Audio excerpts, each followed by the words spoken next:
Okay, so I titled tonight's lesson, The Difference in Hades and Hell. So in the Bible, you get the term Hades a lot of times, but you also get the term hell many times as well.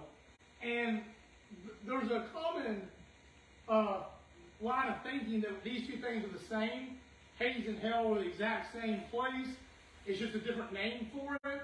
But that's not entirely true. And we're going to see that today in Revelation, that there's, in a sense, it's two different kind of things. And so we're going to talk about what is Hades, what is hell, what's the differences, what does it mean for us today, and what does it mean in the end times here in Revelation leading up to Judgment Day. So the passage today is going to be in Revelation chapter 6.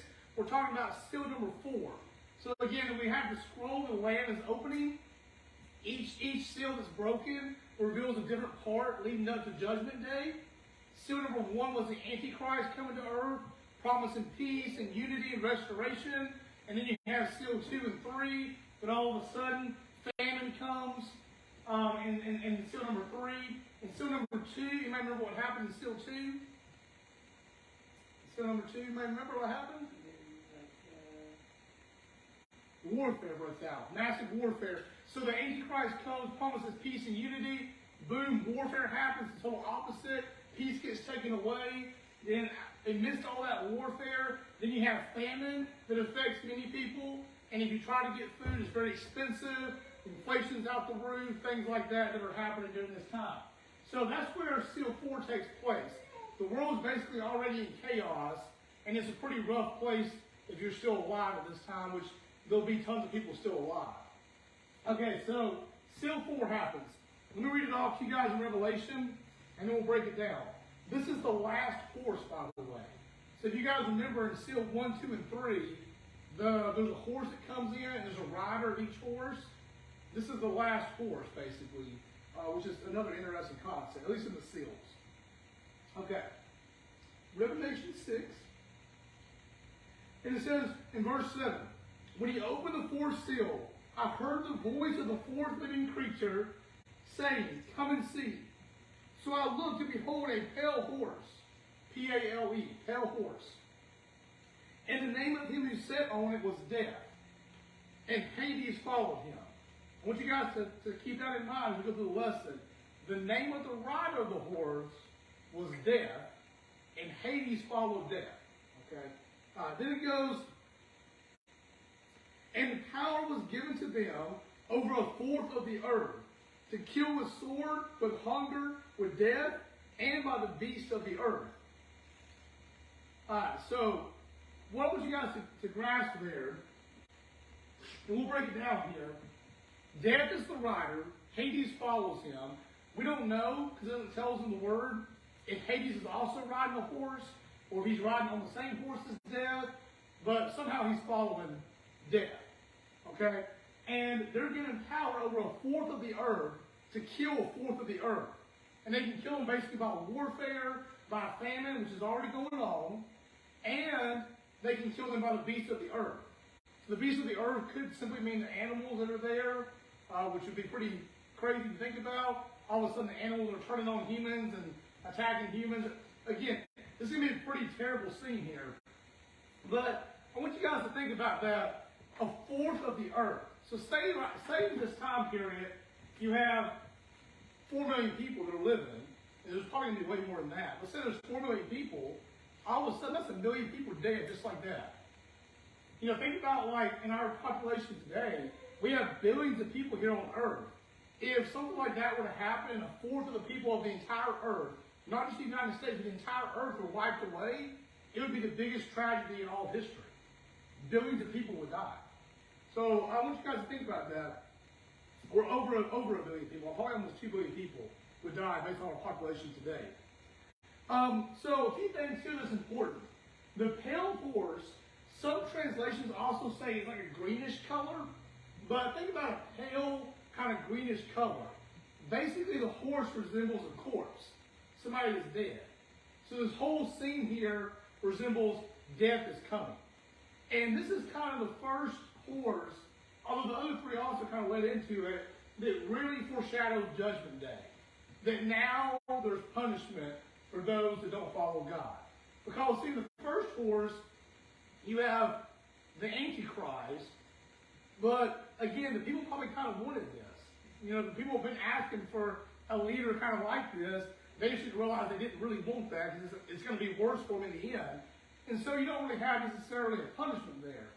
Then you get the second and the third plague, which is warfare and famine, which I'm sure is going to kill and affect a lot of people, especially when you get to the fourth horse. But it's kind of just an overall population. This one's the first kind of seal that attacks a certain group of people.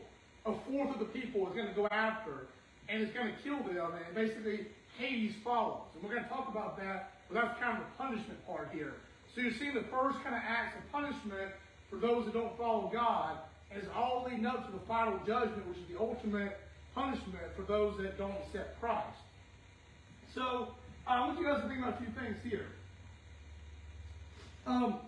Death and Hades in Revelation chapter 20, so toward the very end of Revelation, death and Hades are thrown into the lake of fire.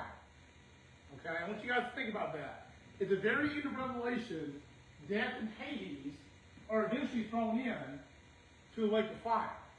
That means that currently they're not in the lake of fire. Does that make sense?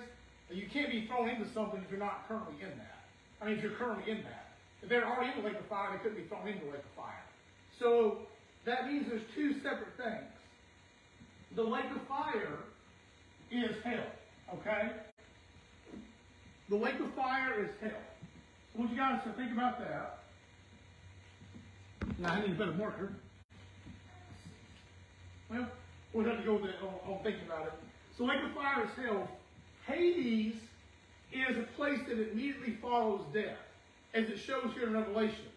So, for those that are here on earth now, and those that are in the tribulation period here in Revelation, when they die because of warfare and famine, Hades immediately follows them. Hades is not exactly hell, but it's very similar to hell. It's kind of a waiting place until the ultimate judgment day that eventually happens in Revelation. When the ultimate judgment day happens in Revelation, that's when death and Hades are both cast into what they call the lake of fire, as well as all those that don't believe and that don't have a relationship with Jesus Christ. Does that make sense? So, when it says Hades here in Revelation, it's not exactly talking about hell. It's more of an intermediate place between life here on earth and your final destination. And that's where things get very complex and confusing. What does that mean? So it says here, I found this to do some research. Hades is a state in which all the dead exist. In the New Testament, Hades may simply refer to someone's death and disembodied existence. In this sense, even Jesus enters Hades. As you remember that, he does enter a afterlife state after he dies.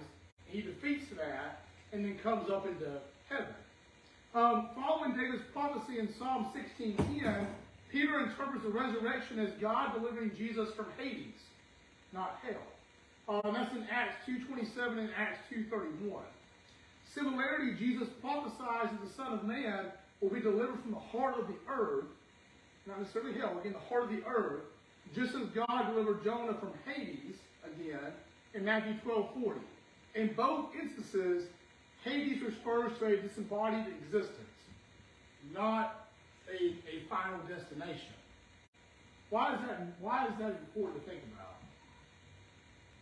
What do you guys think? Why is that important?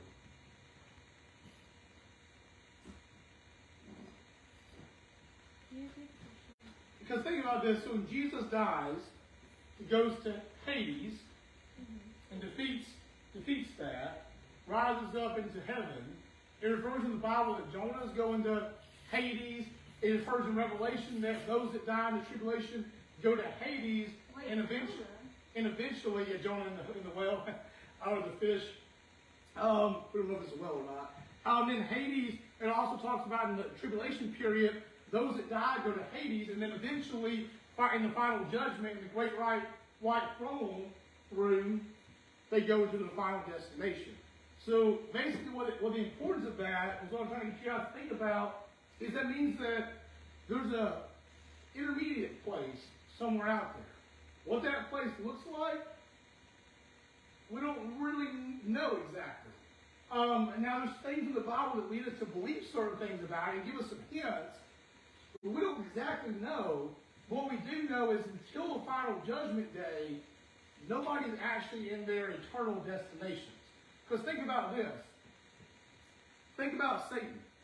Satan's allowed to roam the earth right now, right? He comes back as he empowers the Antichrist and things like that.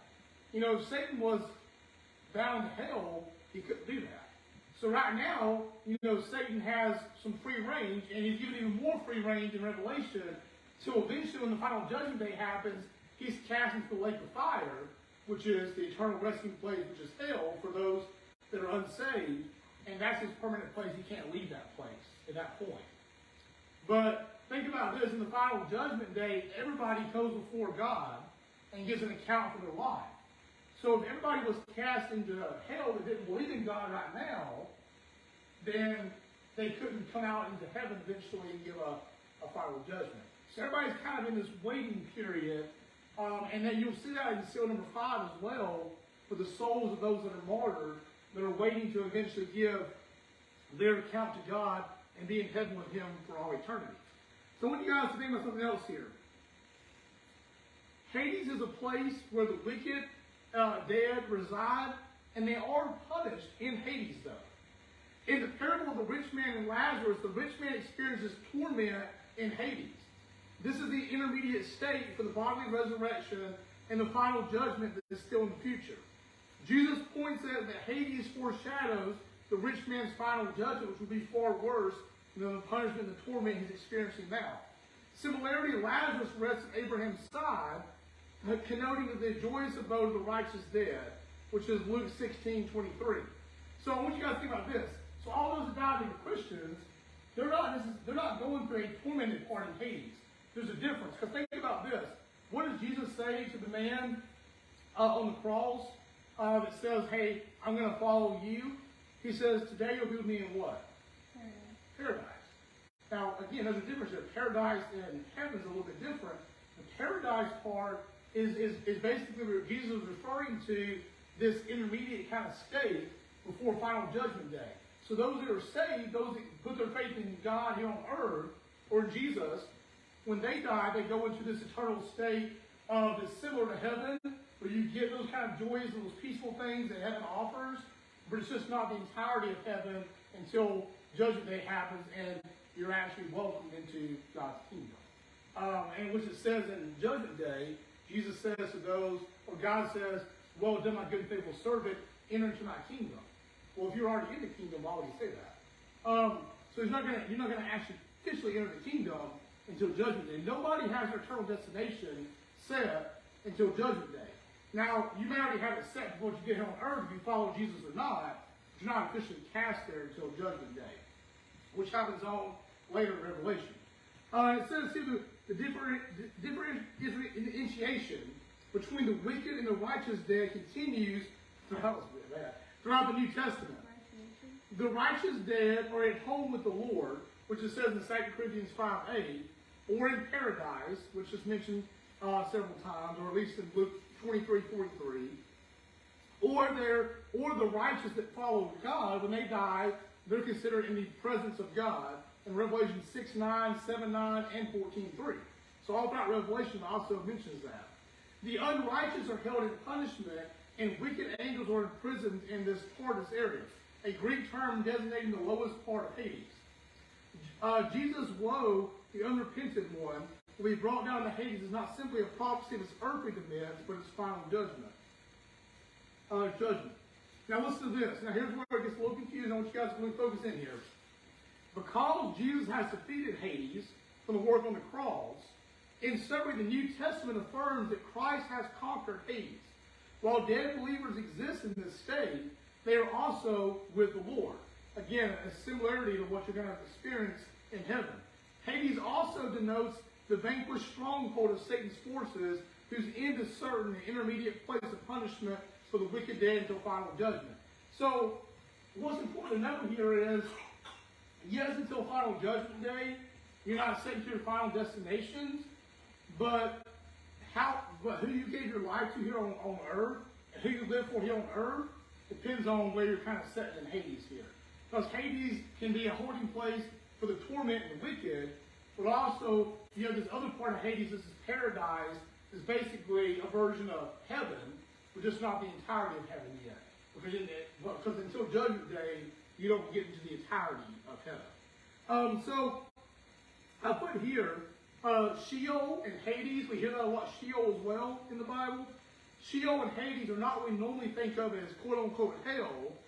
They were, before the finished work of Jesus, the place where the dead awaited judgment or final justification. This is also found in Luke 16, 19 through 31. According to what Jesus said in Luke 16, there was one area of Hades that was a place of torment, and another area, like I talked about in Hades, there was a place of blessing, comfort, and refreshment. So, interesting there again. So even like heaven and hell, where they're separated, where the righteous are glorified, the unrighteous are punished, same thing's true in Hades. So if you're a believer, you don't have to fear that, oh, when I die, I'm going to be punished for however long until the final judgment day. That's not true. It's just the entirety of hell is not opened up yet, and the entirety of heaven is not opened up yet. It's kind of like a foreshadowing of what's to come. That makes sense? So I want you guys to think about this here. The lake of fire. The lake of fire is the final destination for the unsaved. That is the hell, okay?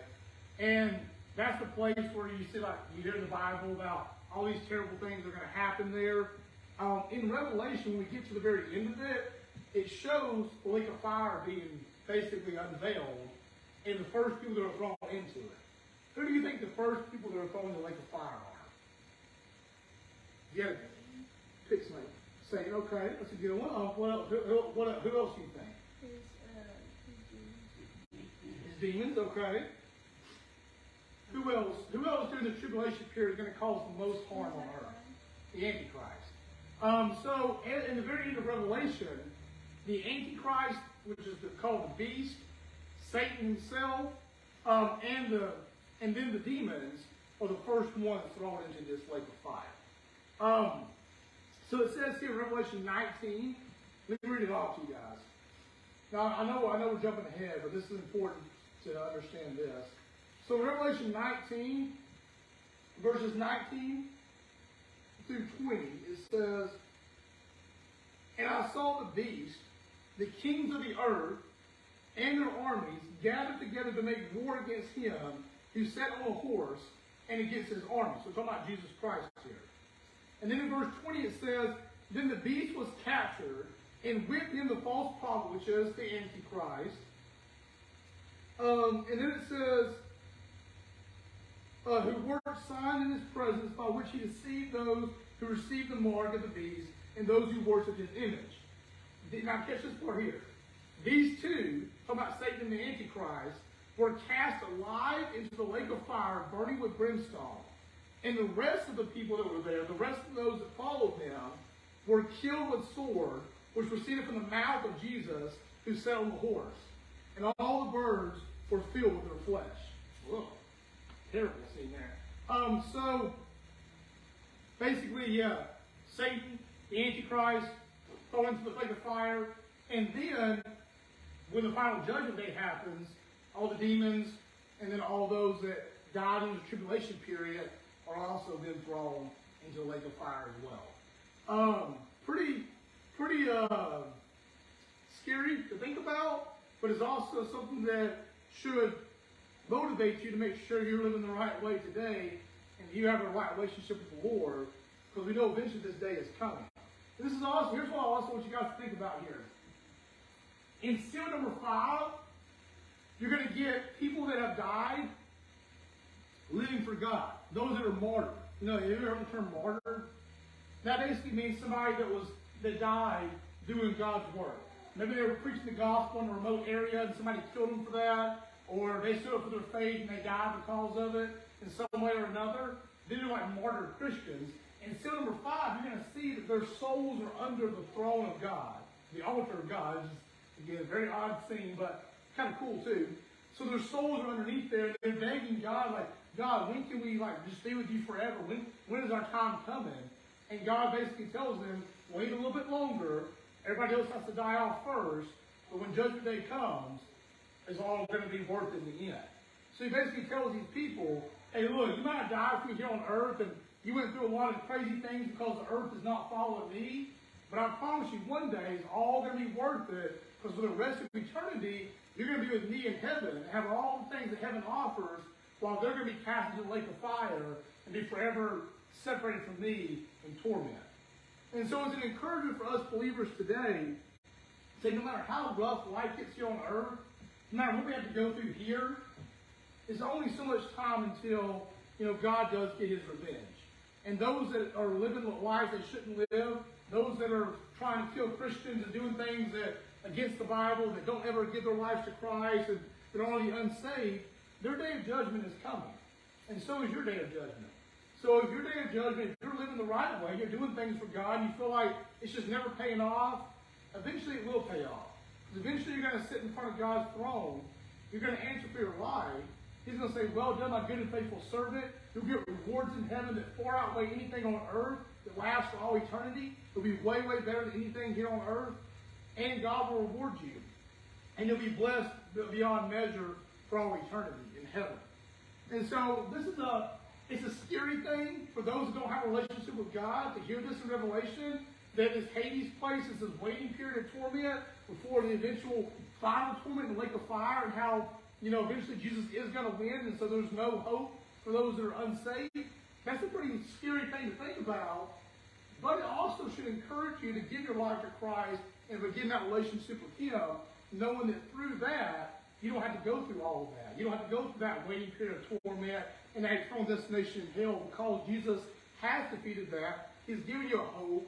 If you give your life to Him, you don't have to deal with all of that. And eventually you'll be in heaven for all eternity, which is joy, peace, patience, comfort, kindness, all these things that will be there, and you'll be rewarded by God for your efforts here on earth.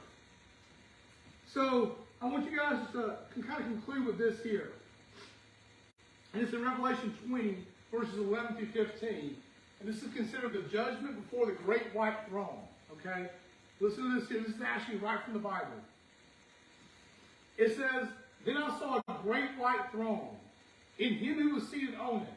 From His presence, earth and sky fled away. Think about that scene there. From His presence of God, earth and sky just fled away because of the power and majesty that God possesses and the judgment He's about to pronounce. And I saw the dead. Now listen to this. I want you guys to really listen to this, okay? And I saw the dead, great and small, standing before the throne, and books were opened. Then another book was opened, which is the book of life. And the dead were judged by what was written in the books, according to what they had done. And the sea gave up the dead who were in it.